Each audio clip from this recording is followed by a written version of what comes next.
Hi everyone, this is Sakshi Bakshi and I'm your host for the Akriti show. And I'm here with a very famous individual. He's everywhere on the news, on the TV, and we are privileged to have him with us here. So welcome Dr. Sanjay Sachdeva. Thank you so much for being here. He's of course a functional medicine expert, but I will take 2 minutes just to quickly let him introduce himself. Hi, and thank you, Sakshi, for inviting me on this show. Yes, I practice functional medicine, which is basically also called root cause medicine. So we go to the why of the why. Why does it happen? Why does that happen? Unless we get to the root cause, we simply do not address a patient's needs. We do not address symptoms. We go to the bottom of it. Why upstream causes are there, and why do those upstream causes cause the particular cardiometabolic disease. Our focus is on reversing cardiometabolic disease. Okay, great. So let's start with that, sir. Okay, when you said reversing Cardiometabolic disease. cardiometabolic disease. Yeah. So what is the one lifestyle change you think is the most important one to start with? I think we have somehow gotten so ahead in science, so much of research, so much of specialization, that we've forgotten our roots. We've forgotten where it all began. We've forgotten how the human body learnt or adapted to heal itself naturally. And very simple things like quality of sleep, quality of the food that we are ingesting, quality of our movement, quality of our muscle mass preservation, focus on our visceral fat, which we never pay attention to. 98 to 99% of my patients have a visceral fat level of over 15 or 10, between 10 and 15, or some even have more. We have ignored the basics. So every time that you go off track, you need to go back to the basics and understand why is the body reacting in the way that it is. Right. And so you obviously you're talking about like we need to figure out and obviously diet is a big part of it. What do you think about the food that you said we are ingesting? Do you think that all the food currently, there's so much talk about pesticides, antibiotics in food. Do you think that's a real problem? So it's not just the pesticides; it's also the fact that most of the big food industry that is producing food is doing what is called uh, food that is not suitable for the Indian body, for the human body. We are mostly ingesting industrial food which looks like food and is not actual food. The real food is got lost somewhere and it's got submerged.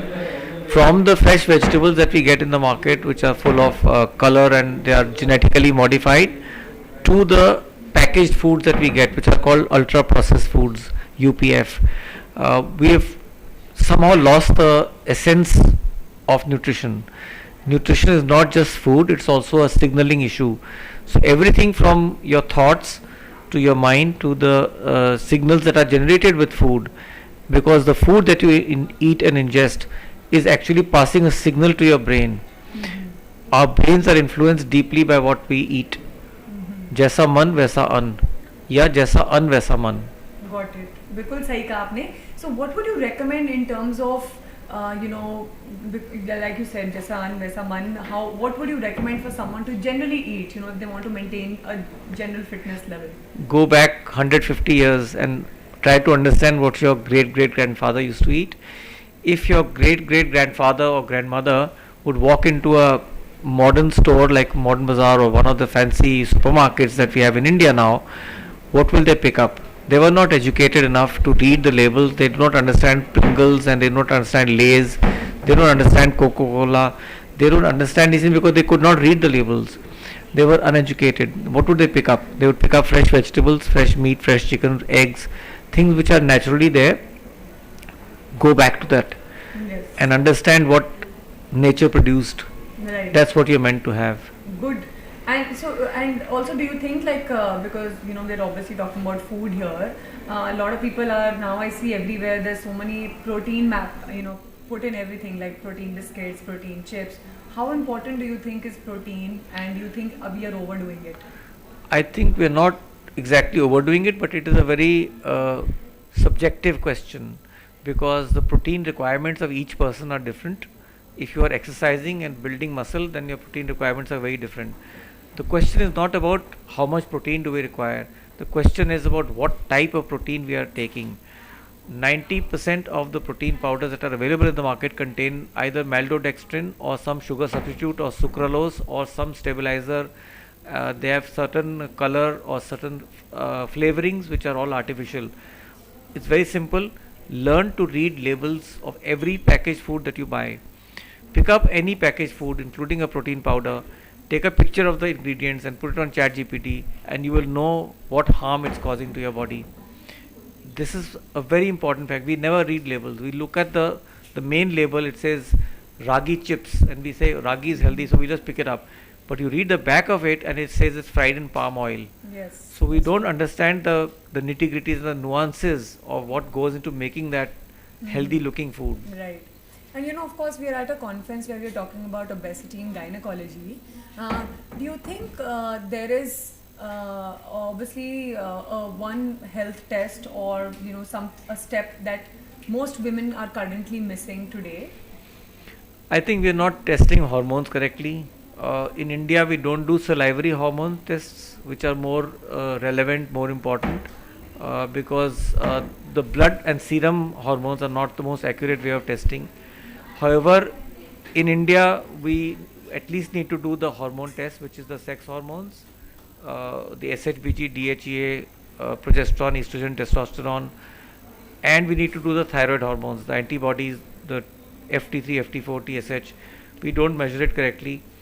We don't pay enough attention to balancing our hormones. I think obesity has a big root in hormones, and unless your hormones are balanced, we can't look at just diets, because diet will not work to change hormones. Oh, good to know that, because so you said not enough hormone testing is being done. Yeah. Yeah. And what is the one test that you would, obviously I think everyone now does vitamin D, B12, and there's enough. Is there also a supplement that you would say that every person should be taking? So our body does not produce vitamin C, and our body does not produce vitamin D3.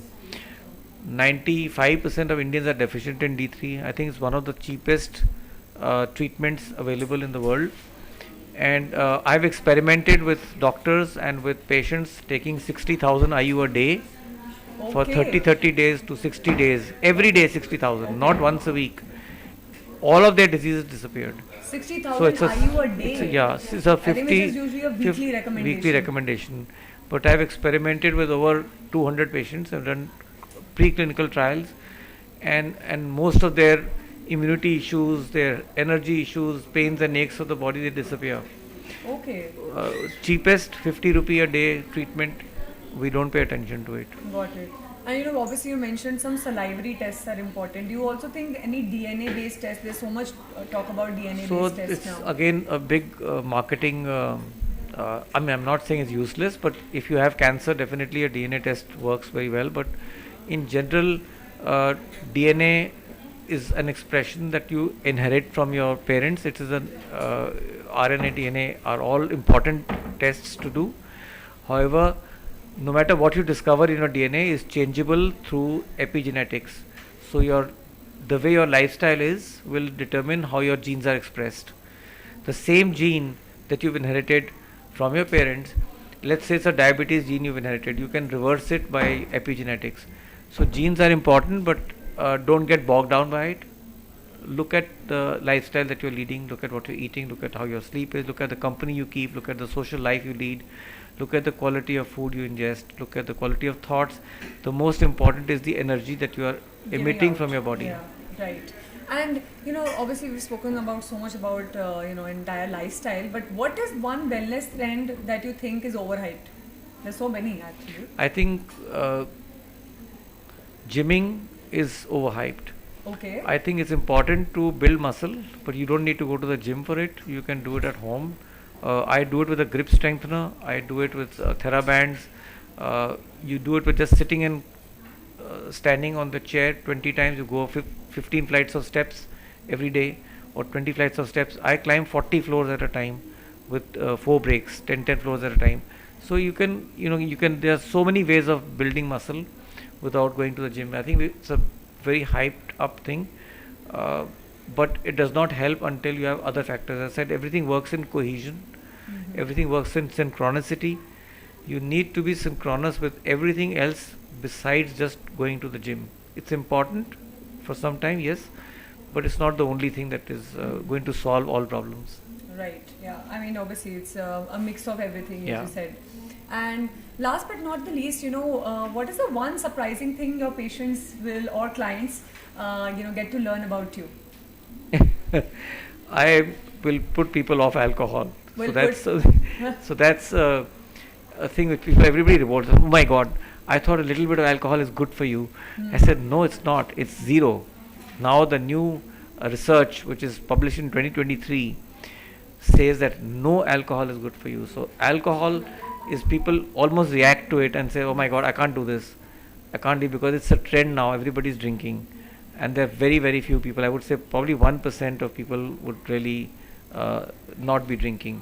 So it's very very people revolt when you start putting them on a specific program. I say okay, you may avoid certain foods and eat certain foods, but you cannot have alcohol at all. So there's one area where I feel a lot of people protest.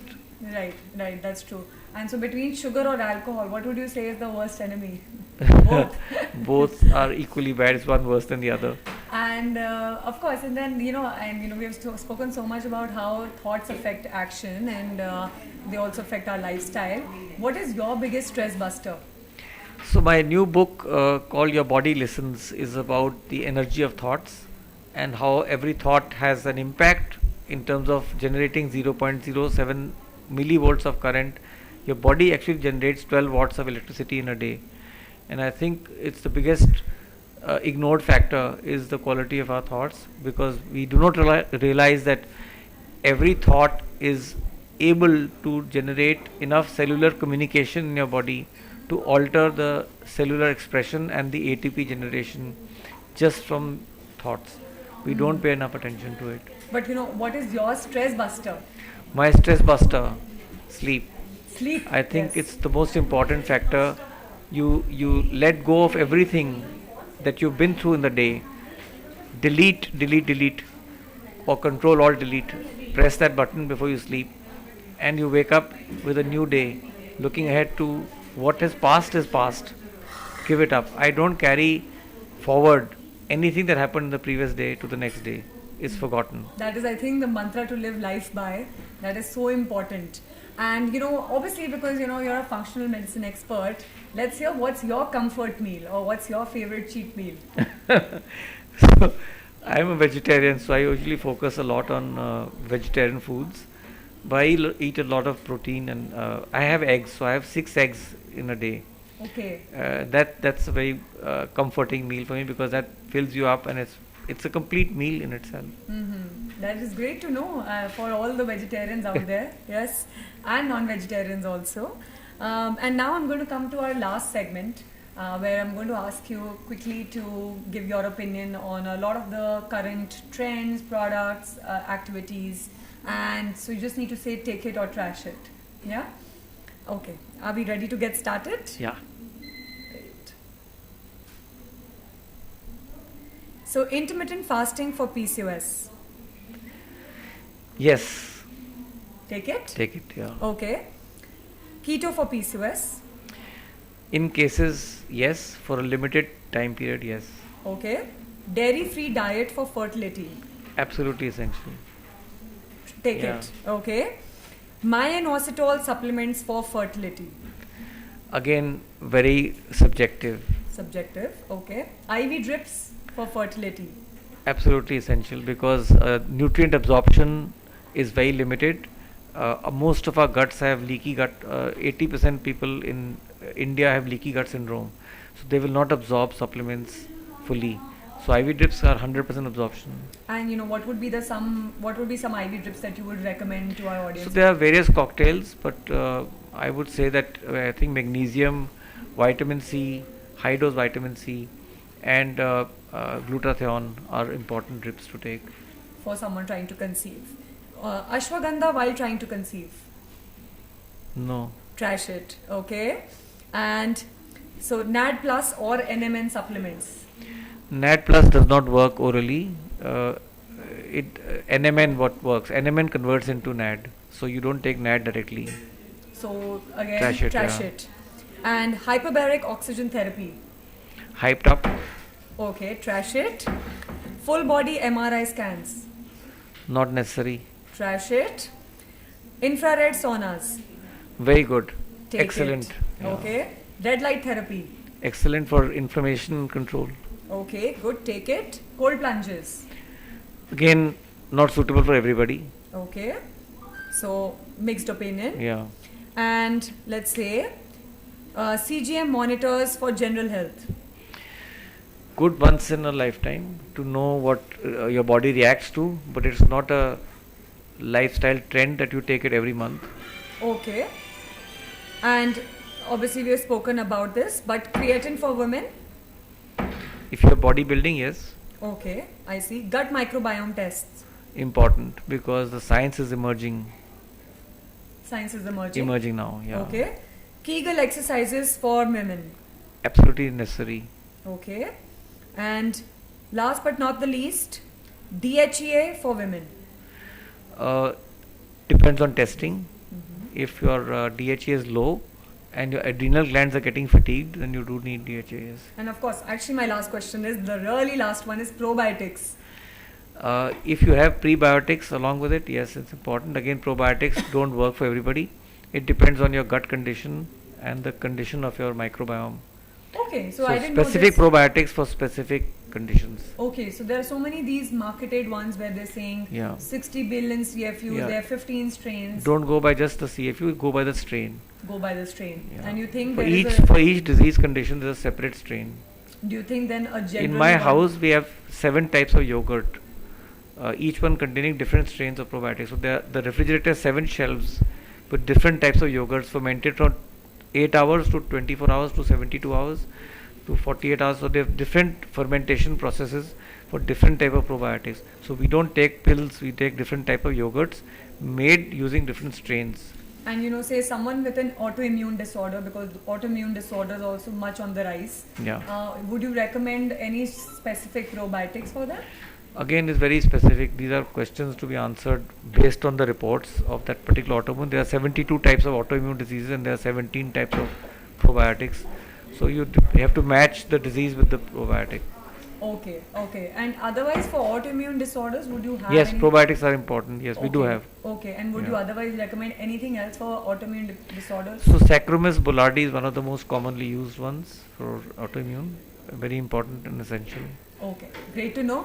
And this was our hot take with Dr. Sanjay Sachdeva. Thank you so much for being on the show here with us. Thank you so much, Sakshi. Thank you so much.